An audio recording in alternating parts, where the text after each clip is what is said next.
Bom dia! Começando mais um Despertando com o Dharma, dia 14 de julho. E hoje é sexta-feira, sextou, né, Grazi? Rica mistura. Olha aí, só com o Diogo Nogueira, com esse sambinha, pagodinho. Olha aí, Dene. Sextou, Dene. Bom dia, Carla. Bom dia, Luana. Bom dia, Natalina. Com esse Diogo Nogueira. Essa música é bonita, né? Hein, Dene? Sexta-feira hoje com essa música. O que é isso?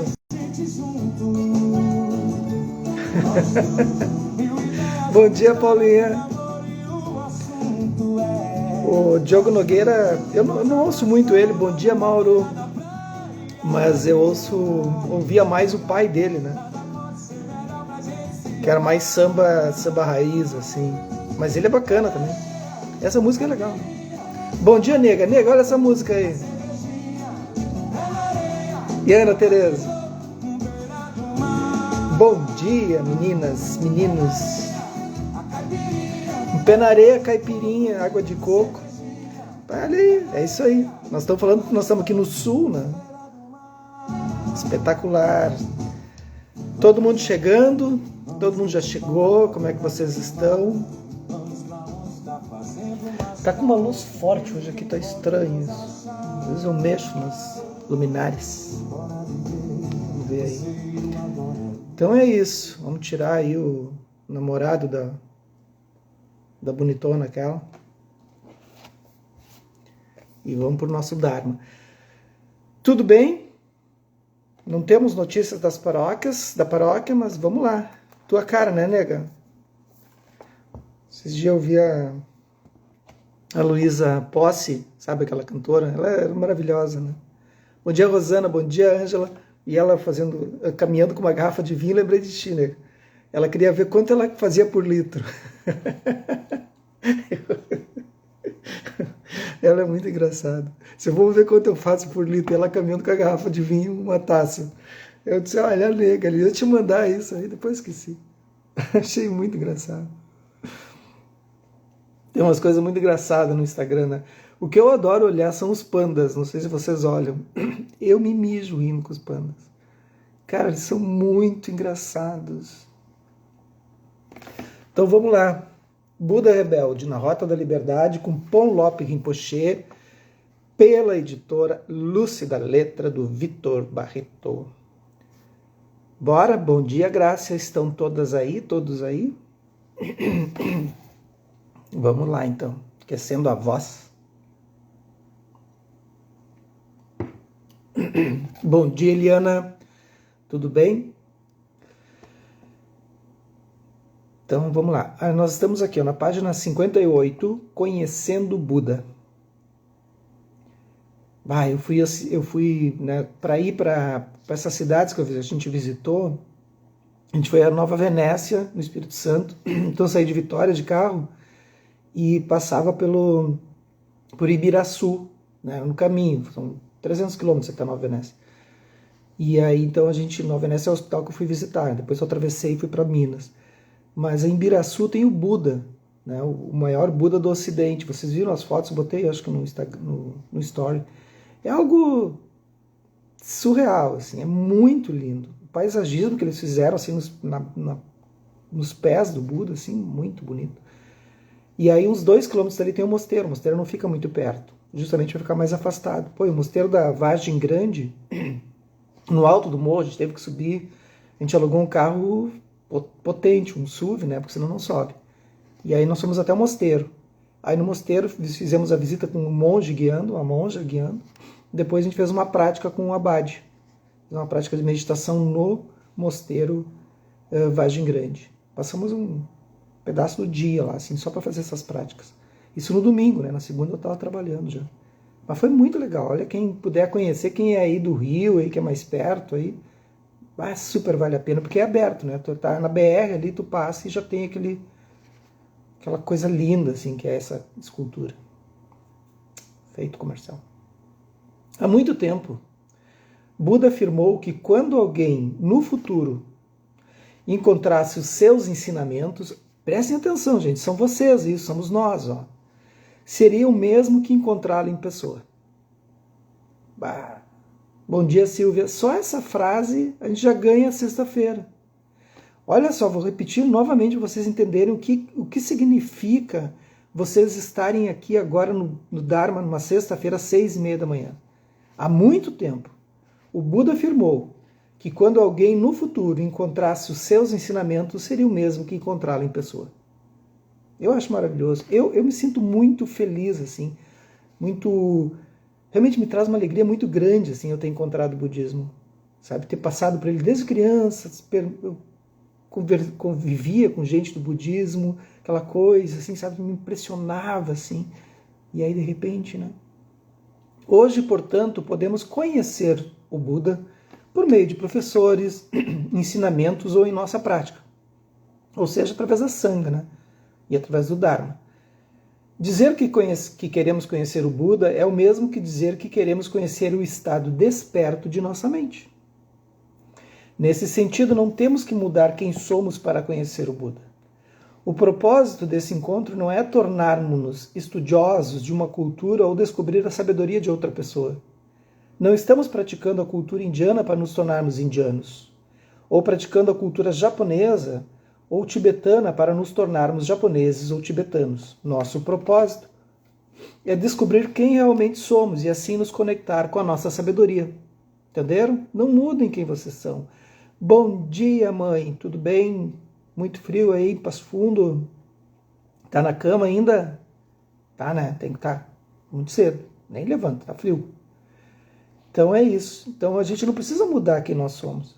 Ontem eu estava atendendo uma mentoria particular e aí a pessoa me disse, mas eu preciso falar isso para uma determinada pessoa, né?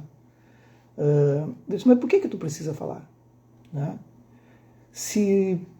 Por que nós queremos o tempo todo mudar a outra pessoa? Por que a gente não pode aceitar a manifestação da outra pessoa? As pessoas têm formas de se manifestar. E essas manifestações, elas são todas coerentes com o Sansara. Bom dia, Lu. São todas coerentes com o Sansara. Nós estamos no Sansara, gente. Nós estamos respondendo às energias o tempo todo. Então são formas de manifestação. A gente pode concordar ou não concordar, mas são formas de manifestação. E quando a gente tenta mudar essa manifestação do outro, assim, a gente tira a autonomia do outro de perceber aquilo. Então, qual é a dica que eu dei, né? Qual foi a dica que eu dei? Qual a dica que eu dou para vocês quando vocês estão passando por uma situação leve, né? Uma situação leve, de briguinha de relação, assim. Passamos uma situação leve, e aí tu quer chamar a atenção do outro, né? Eu sugiro sempre usar do Buda irado, né? Então tu vai fazer o quê? Tu vai olhar para aquela situação, para aquela pessoa que está agindo daquela maneira, que está ali junto contigo, né? No teu dia a dia, e tu vai criar condições para que ela se manifeste de uma outra maneira. Mas tu não altera a forma dela. O que tu vai fazer? Tu vai criar condições. Tu vai preparando o terreno, cuidando a volta, melhorando os teus próprios aspectos, os aspectos do entorno. Tu cria condições, o espaço externo, os meios, né, que vão surgindo, e tu vai dando condições para que ela se manifeste de uma outra maneira. E às vezes pode levar um dia, uma semana, não importa.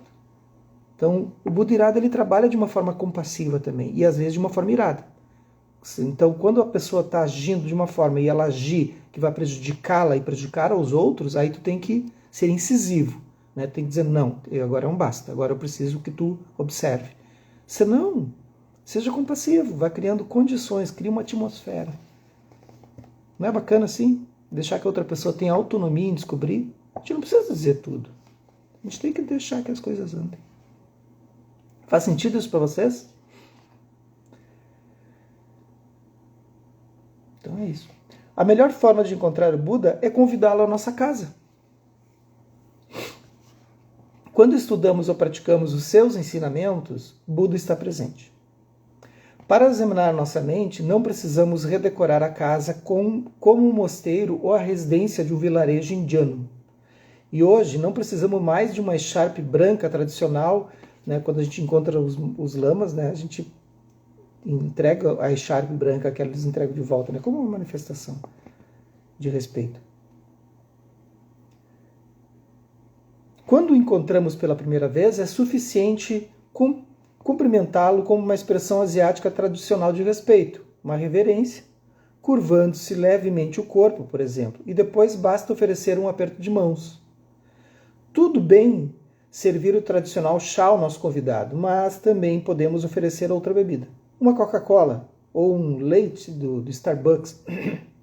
O Ponlop, ele é fissurado em café. Ele escreve muitas poesias nos Starbucks. Ele é bem fã do Starbucks. Podemos discutir meditação ou comer e assistir filmes juntos. Ao longo do tempo, uma troca passa a acontecer e assim desenvolvemos respeito mútuo e amizade. Uma vez, quando o monge Dengaku e a monja Shoden estiveram aqui em casa, uma das vezes, uma vez ele veio sozinho, ficou aqui uns dias comigo. E eu fiquei meio assim, né? Disse, pai, agora? O que eu vou servir, né? E aí era de noite já, né? O que eu vou oferecer para o monge, né?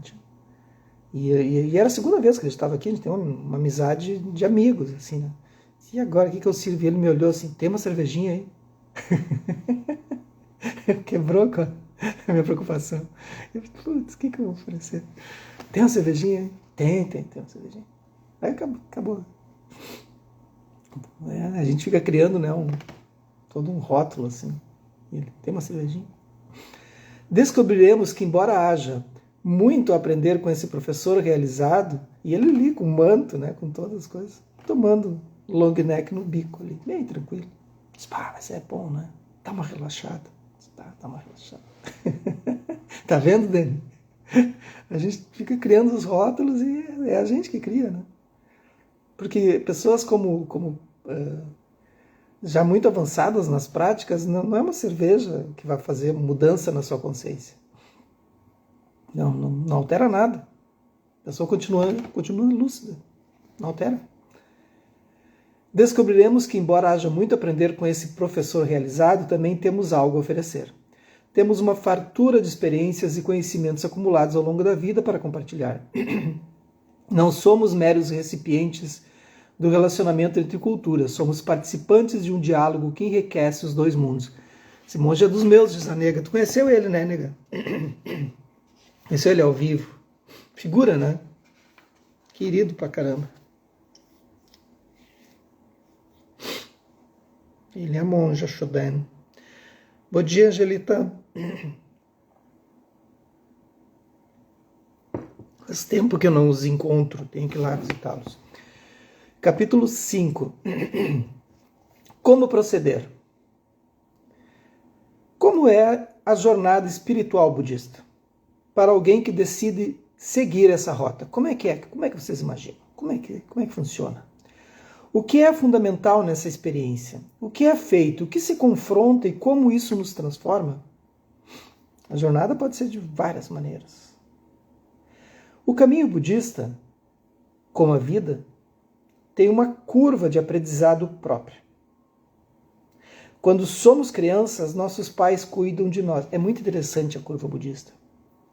Porque quando tu te depara com o budismo, tu tem um choque tremendo, assim. Tu vai no primeiro retiro, tu é arrebatado, assim, tu é jogado contra a parede, assim, e te tira o chão e te jogam, sabe, pro mundo, assim, não tem nada.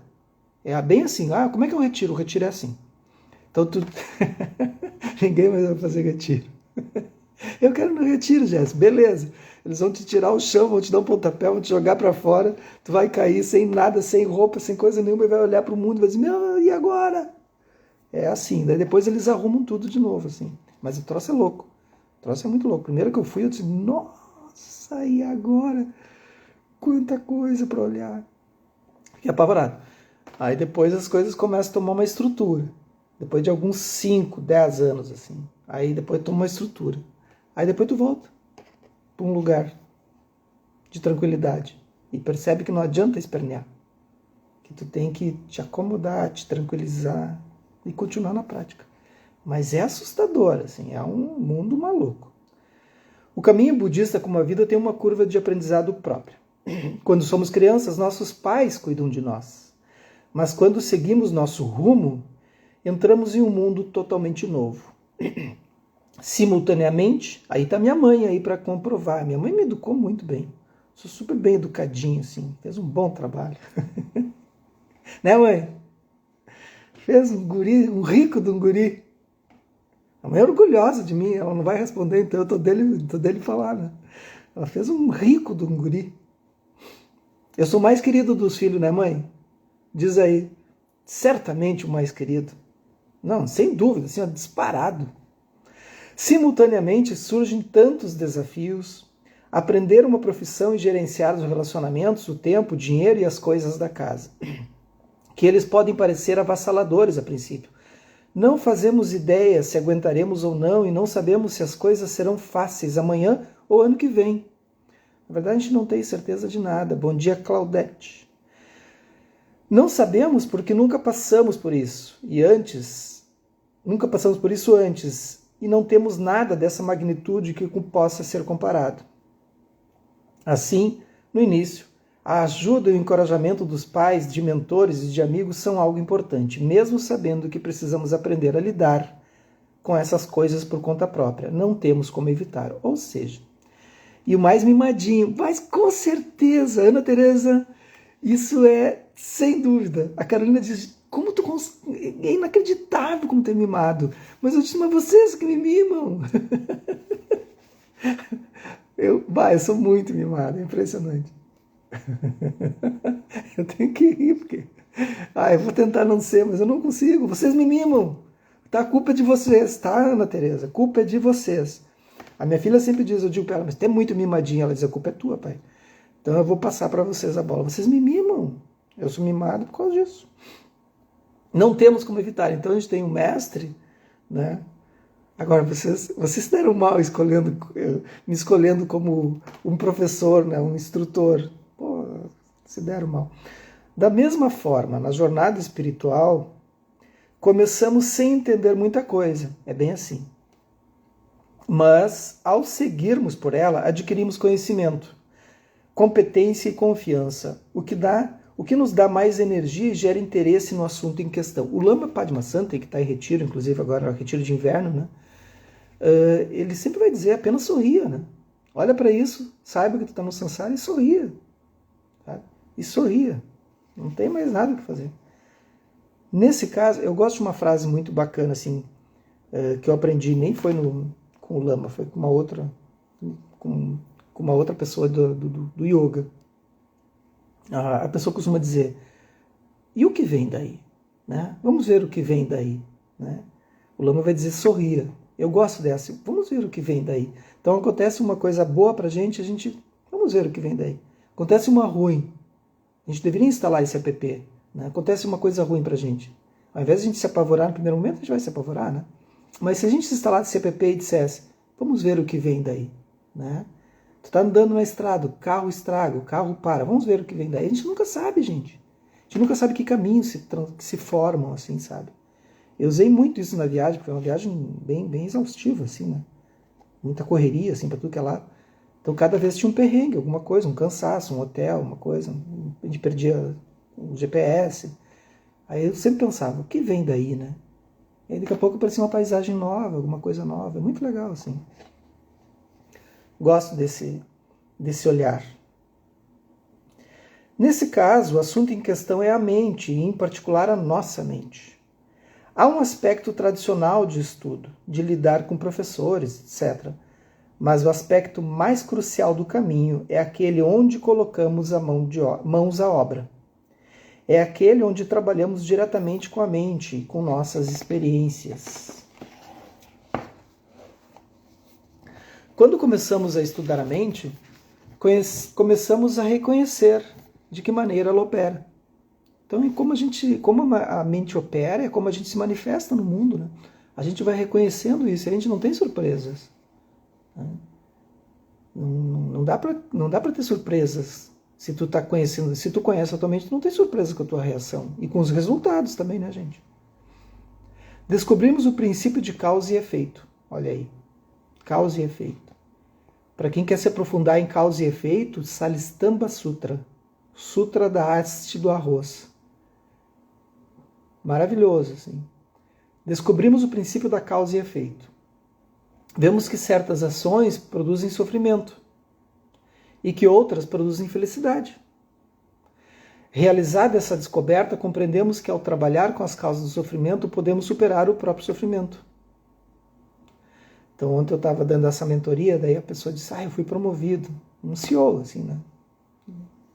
Uma multinacional forte, assim, no planeta. E aí ele foi promovido para agora o CEO do Brasil, assim.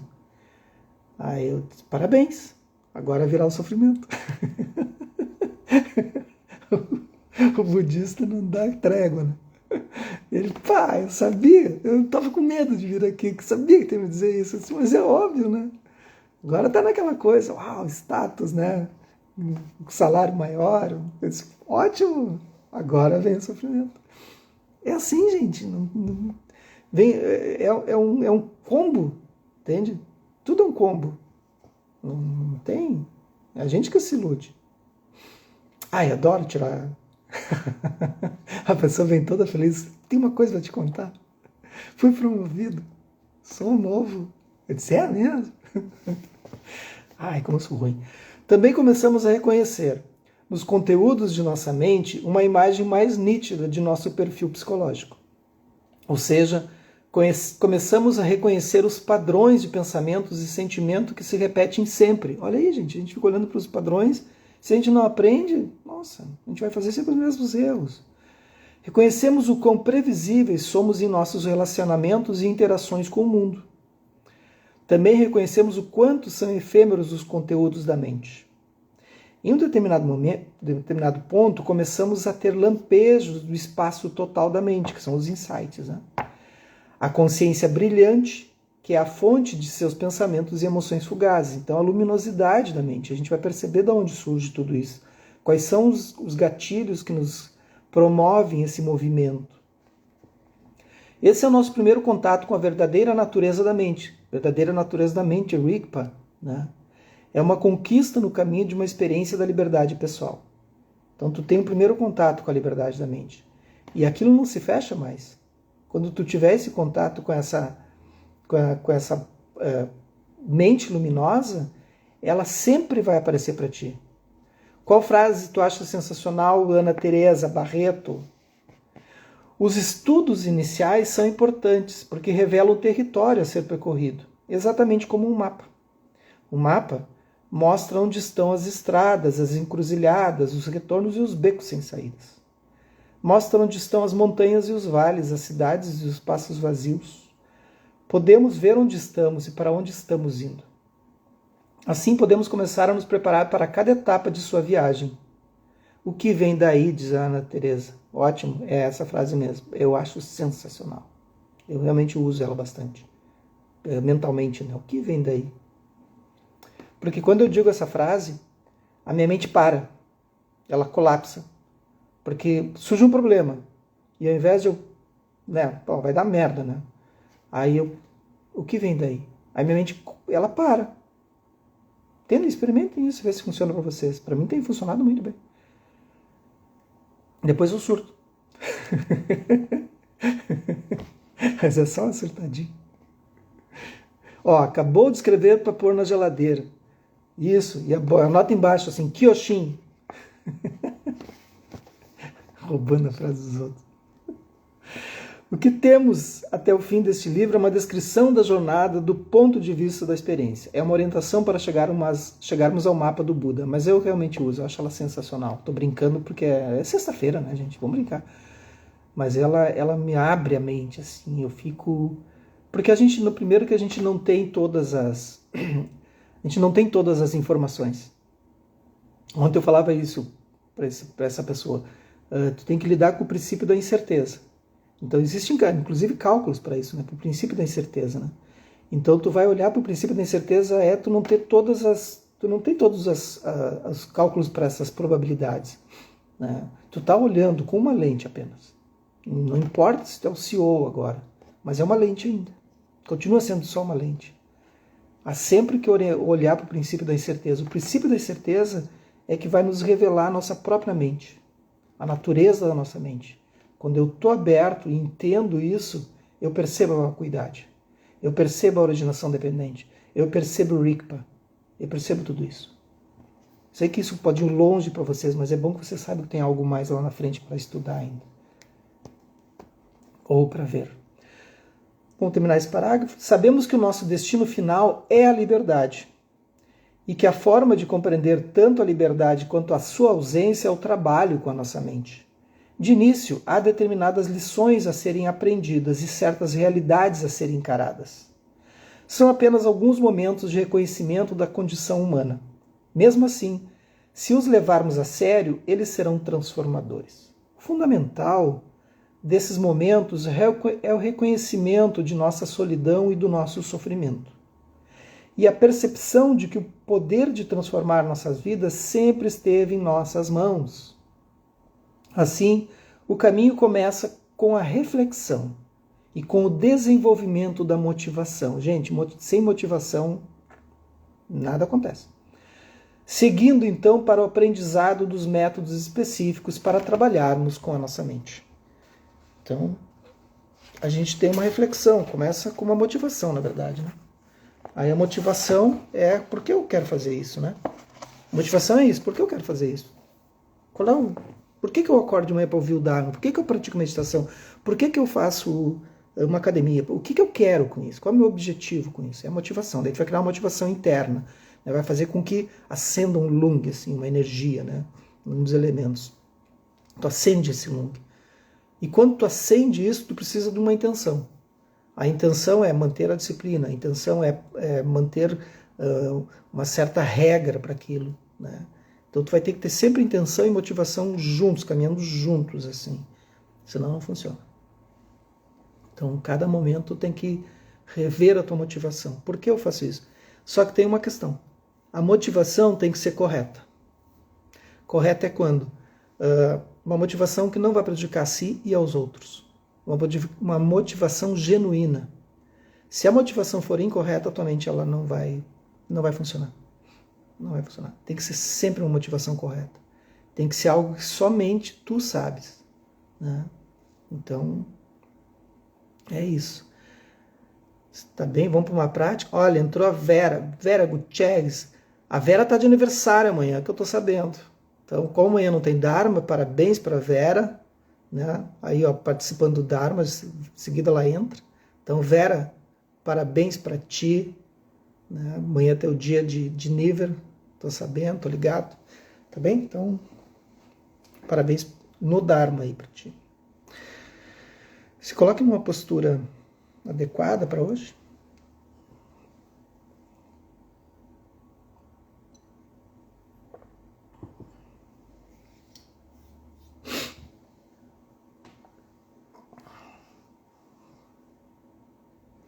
Talvez fazendo pequenos movimentos para ajustar.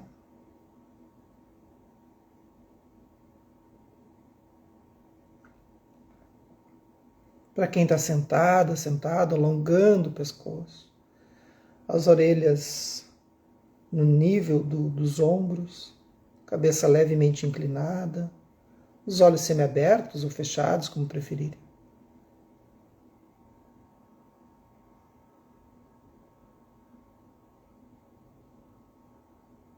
Deem esse tempo para o corpo acomodar.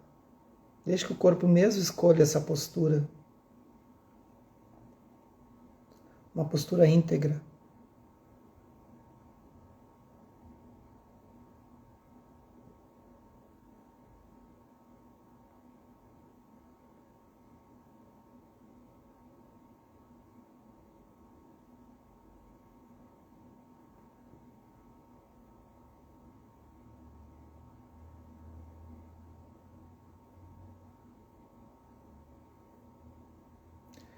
Uma vez que o corpo tenha se acomodado, vá percebendo as sensações,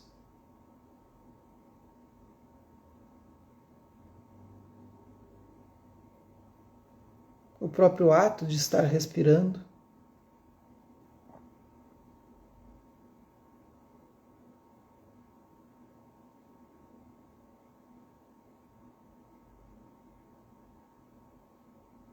E já que o tema foi motivação, se perguntem, qual a minha motivação? Por que eu quero praticar? O que me leva a praticar? O que me leva a estudar o Dharma ou fazer prática de meditação? Qual é a minha motivação correta? O que eu quero com isso? Mas sejam sinceras e sinceros consigo. Veja o que surge.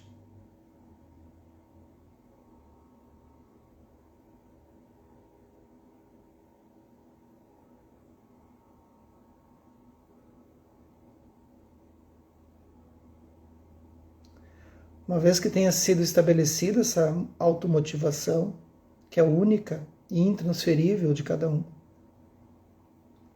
o que você precisa fazer agora? Quais intenções, determinação, o que você precisa fazer para se manter na prática e no Dharma? O que você precisa mudar para atingir esse estado motivacional, manter essa motivação? Pequenas mudanças. Não pense em nada grandioso. Acordar 5 minutos mais cedo para ouvir o Dharma. Praticar 10 minutos por dia. Pequenas coisas. Algo que você consiga fazer. Coloque isso então como intenção.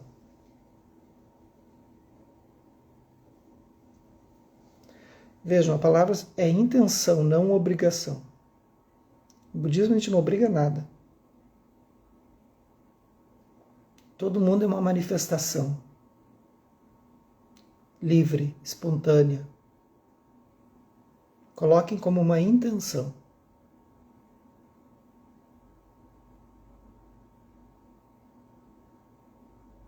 E agora se vejam cumprindo isso, se vejam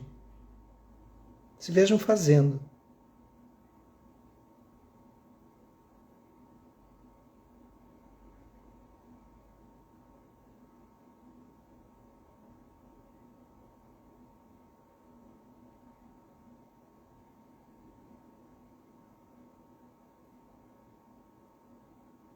E depois coloquem em prática. Que os méritos desse nosso encontro, dessa nossa prática se expandam, toquem a todas, todos, todes, que nós possamos nos tornar um caminho iluminado. Uma boa sexta-feira para vocês. Até segunda-feira. Olha aí, sextou, gente.